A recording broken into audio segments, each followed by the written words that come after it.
Before we start with this video, I just have to say, I did a great leg day at the gym today.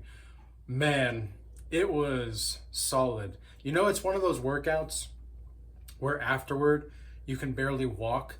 You know, you're walking out of the gym and you're like, okay, all right, yeah, that was a good workout. Man, that was me today. And I'm still like, I have to stand because if I'm sitting down, it's gonna be for too long. If I'm sitting down for too long, I'm gonna get like a cramp or something. So I've got to stand up, kind of got to stay loose and move around. But anyways, you know, it is a beautiful Monday afternoon. I've got a little bit of coffee with me and, you know, great sunshine. And it feels just like a very positive momentum going forward. It's like no matter what's going on right now, no matter what's happening, there's a lot of good stuff that is going on. And I'm just so pleased to be in the position that I am. I'm just super glad to be talking with you guys. I'm super glad to just have this ability to reach this many people all the time, every single day. I love what I do, you know, and I remember what it was like in the very beginning when I started this YouTube channel and I started my X account just a few months ago, like starting to get serious about it and just trying to build things, you know, just trying to figure out what do I want to do? How do I want to do it? And now I'm to the point where I can confidently say that I am basically exactly where I know I need to be right now. And it's funny when this happens because when you have full confidence in yourself, you're standing up straight, you know, you're taking care of yourself, your nutrition's on point, okay? Everything about your life is, maybe it's not perfect. I'm definitely not where I want to be, but I know I'm where I'm needing to be right now. And I'm one with God, you know. I'm so invigorated by the wondrousness of life, and I'm just so pleased to be at this point. And it's crazy how, you know, because there's times where you just have to keep going forward, man. Like, you just have to keep going. And people are going to notice this resilience about you. I don't really like to use the term high value, but someone's going to notice your high value sooner or later if you just don't give up. If you just don't give up, you're going to get somewhere at some place, man. Like, you really though, like, you're going to get somewhere more than where you are now. And it's so, like, anybody's what's the book called? I think it's called like Where's the Cheese or something, or like The Mouse Cheese. Man, I can't remember. It's a business book. I'm sure somebody's heard of it. But basically it's a book about the 3 different kinds of like mice or rats or whatever, and they're like in a maze. And the one mouse stays in like situation A because he's like, well, if I leave the maze, there's a possibility that I'm not going to get being able to find cheese again. But if I get situation A, well, I'm going to get steady cheese every now and again. I'm not going to be as fulfilled. Like, there's not as much cheese here in situation A, but I'm going to be able to, you know, but if I go out there, I don't know if I'm going to get cheese or not. And then there's this one mouse that decides to go, and he leaves the situation A and he goes and he's trying to find, you know, other cheeses in the maze, right? And I can't remember the exact story, so I might be paraphrasing just a little bit, but you guys get the point. You know, you'll see the meaning behind it, right? And so, you know, you get out there, or this mouse really gets out there, and he starts to, you know, get discouraged because, man, it's hard to find other cheeses, and it's hard to find other places where you can actually get cheese. And he gets discouraged. He thinks about going back, you know, to where he started, but he continues to further on. He continues to pursue, and he finally comes across, you know, the cheese that he's been looking for. In many ways, that's kind of like how life is for us sometimes. We human beings thrive on uncertainty. It may not always seem that way, but every single time my life has a certain sense of uncertainty, and not in the kind of uncertainty that's like catastrophic to my being. It's just more like, okay, this is just, it is where it's at for a reason. And I have to just deal with it accordingly. There's nothing terrible really happening. But there's just a lot of, I don't know if it's going to go this way, it's going to go this way. And, I was on a call with someone recently, and I was in a meeting with him, and we had talked a little bit about, what's going to happen, whether we, go and we become successful in this or we fail. And I said, well, either way, we know that we tried, right? And I was explaining to him, if I fail in my mission of revolutionizing psychology and spirituality through my book, this is the new book that I got, published 2 weeks ago. And I'm already working on the other book. I'm already working on another thing. And it's not because I don't have something that this isn't fulfilling to me, because it is fulfilling to me. But it's more like I'm realizing that even though I'm fulfilled with this, I know I have more to give, and I know I have something great to offer to people. I know I can help them even more than I already have. I know that I can make an even greater impact than I already have. And I've found more cheese in the maze, right, so to speak, but I've yet to really go forward. And I said to this guy in the meeting, I said, look, even if I fail in revolutionizing psychology and spirituality, at least I'll know I'll tried. And after the meeting, I thought to myself, that's the wrong mindset. I just realized that's the wrong mindset to have. No, not at all. I have absolute faith that I'm going to do what I set out to do, or I'm going to die trying. It's not even I'm going to try and I'm going to fail. No. I will die trying to do this because I believe in what I'm doing so much. I see people on X, for example, I'm a follower of Christ, and I see these people on X. This was a Catholic woman. She has 40,000 followers on X and whatnot. And she had this whole post that blew up about yoga. Okay. And she was, getting really into yoga. And I was just, the people in the comments, because what she asked was can I be a Catholic and still teach yoga? And a lot of Christians got really upset with her. Now, me, myself, and we've talked about this in the Regal Change Academy quite a bit, but me, myself, I take the perspective of if you're not worshiping the gods and goddesses in those poses, I don't see anything wrong with doing yoga. In fact, I think yoga is actually pretty good for you. Okay, the movements that you go through in yoga, they're really beneficial for your mental and spiritual health, as well as your physical health, but mainly the physical health. The spiritual health, your body and your mind are connected, and your soul's connected. Your body cannot live without the soul, and your soul cannot live without the body in some way, shape, or form, right? Otherwise, God wouldn't have made us in his likeness, okay, as Genesis in the book of Genesis says.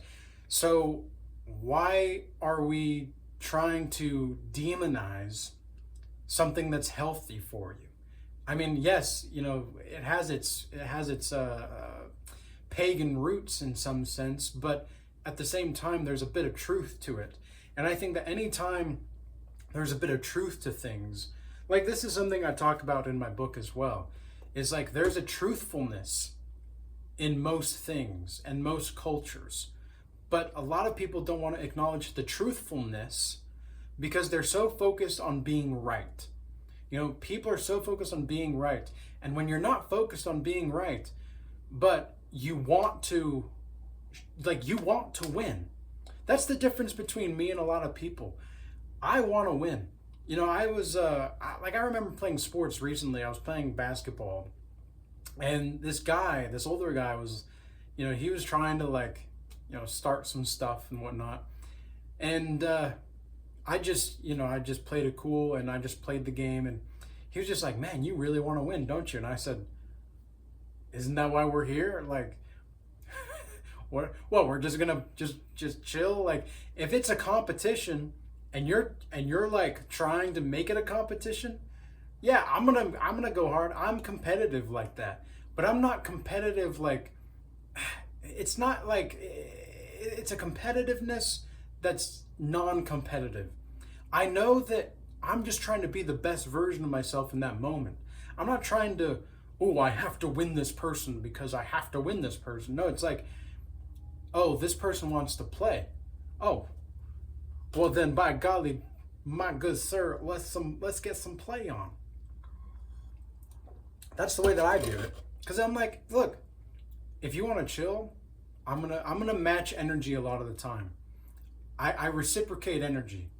And it's not because, like, I don't know, this is just something that I do. Maybe this is just who I am, part of who I am. I can camouflage really well in certain places. But then when it comes time to like really step up and, you know, play a certain part and to just be like my fullest version of myself, like I'm very chill, I'm very cool, calm, and relaxed. I don't talk much out in public, but when I do, I always have something to say. And this is something that people get from me. They understand that I don't just talk just to talk. They understand that I'm not just, you know, out here doing things just to do them. I'm always intentional in what I do. Even if what I'm intentionally doing maybe might not make sense to people, or even to myself, because sometimes I'm just doing what God wants me to do. I may not understand it, but that's why I don't lean on my own understanding. I lean on God's understanding. Oh my gosh, my legs, man. Oh my gosh. I'm like, I have to like shake my legs here because, man, they're so sore. I did pistol squats. Anybody who doesn't know what pistol squats is or are, look them up. Because, man, pistol squats, they're like one-legged squats where you go down. Man, I can't even do the motion, man. But I did so many today. I did more today than I've ever done, and I think that's why. It's just the consistent repetitions for a long duration is really what got me. But anyway, where were we? High value. That's right. So the point is like, people are going to notice this kind of quality about you, this drive about you. They wanna really be around you sometimes, but sometimes people hate to be around you because they can feel your drive and ambition.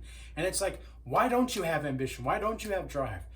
And yes, there are people in the world that have ambition and drive that just want to like eat the world, you know, and other people just want to watch the world burn, as the Dark Knight says, right? In the movie, Alfred says that, right? But then other times, there's people that they have ambition and drive because they want to make an impact. They want to do things. They want to have influence. And they're just so fired up for life. And recently, I don't know what it is, but since like Friday night, like 3 nights ago, I've just been on fire. I've been so on fire for God, and I've been so on fire for life. Life is still like, life sucks sometimes, man. Like, but my outlook of life is so good. And you know what's something different I've been doing that I really think is also playing a big part? That I've done this for almost 2 weeks now. And it's only been 2 weeks, and it's drastically shifted my perspective of gratitude and everything. Literally every night, I'm just writing down every single good thing that happens today. Like, even if it's just something little. Like yesterday, I got a compliment at the gym because I was doing pull-ups, like pull-ups with a clap. So jumping pull-ups with a clap, right? And I didn't really know if anybody, I mean, I wasn't looking around seeing, oh, who's watching me, but because there wasn't really anybody there. It was Sunday at the gym. And this guy just comes up to me afterward, and I'm doing those, and he was just like, bro, that's impressive. And I just say, oh, thanks, man. And, you know, leave it at that, but I accept the compliment. And I wrote that down, you know, just little things like that, like write those down. The good things that happened today, because you're acknowledging life and existence, and you're giving life to life. You know, you're giving this newfound reality. In my book, I call it a PIM, a portrayal in mind, okay? Your portrayals in your mind, like the portrayals that you have in your mind, are going to affect the way that you live life. And I've been studying my thought algorithms recently, and I've been like upgrading my software, so to speak. I've been upgrading my software, and it's like the more I'm upgrading my software, and I know this, and I've known this for years now, but it's just like these little tiny little nuances that it's almost like a blind spot in your thought algorithms that you didn't know was actually a blind spot. until you get to a certain point in life and you're like, oh shoot, I can't have that really as a thought algorithm anymore because this obstacle is going to continue to come up and pop up. One of the examples that I have recently was in another call I had with someone, and we were talking about emergency funds. Okay, if you tell yourself, oh, I have an emergency fund, you're gonna like attract the emergency, ready for the emergency. But if you have like a peace of mind fund, or somebody in the Regal Change Academy, he calls it an FU fund, and he put the comment in a video a few videos ago about it, and I thought that was super funny. It's like, that's exactly it. You know, that's the kind of mindset mentality that you have to have. And that's the kind of mentality that we have in the Regal Change Academy. That's why we have like these 15-minute free calls for you guys, so that you can sign up, you can check it out, see if it's for you, and see if you're right for us, because we don't want to just allow anybody in. Okay, we're not about that. We've built a solid community where people are striving and they're ambitious. People are sharing books. People are sharing their life stories. People are sharing everything that, like, their spiritual developments. And it's so cool to see this greatness that comes out and that just emanates within the community, you know? Everybody's sharing and building off of one another. Everybody also has their problems too. Everybody has their struggles. But like, we're sharing our wins, and we're sharing just this unique connection that we all have. And you know what's crazy is that's like part of being high value. Again, I don't really like the term high value. The reason is because it's just been so toxified. What's the right word? Anyway, I'm kind of like making up words. I make up a lot of words, like in this book. That's one thing that I allowed myself to do, because I wanted to give myself this creative freedom to just create something. Like, it's not just like a novel. You know, it's not just like a document. It's actually like a work of art. And I see my life as a work of art in of itself. Like my video from, it was like the last video I made on luck. I talked a little bit about art for art's sake. And you know, that's what God wanted too. God just wanted to create art for art's sake. And that's what we are doing. That's what we're supposed to do. It's not like we're trying to get this to do that, and we're trying to do this to get a that, and to have a this and to take a that. It's just to give. It's to give our soul, to share our soul, not to the devil, obviously, but to people, you know, to humanity, to life itself. Give something valuable, like learn a skill that's valuable, or learn some kind of service, or just start doing something. You know, you kind of have to stumble your way through. Do you want to know a secret about most of the high value people I've ever talked to? No one knows what they're doing, man. We're all just kind of winging it, okay? Everybody's winging it, and everybody that like takes advice from people that they don't know, like they just don't know what they don't know, and they're just taking advice, or because I don't give advice, right? I don't give advice. I want to make that clear. I'm just telling you what works for me and what doesn't work for me. That's what I always tell you guys, right? But at least recently, that's because that's been like a new thought algorithm that I've had, and that I've implemented in my life, for example. But like these people don't know what they're doing.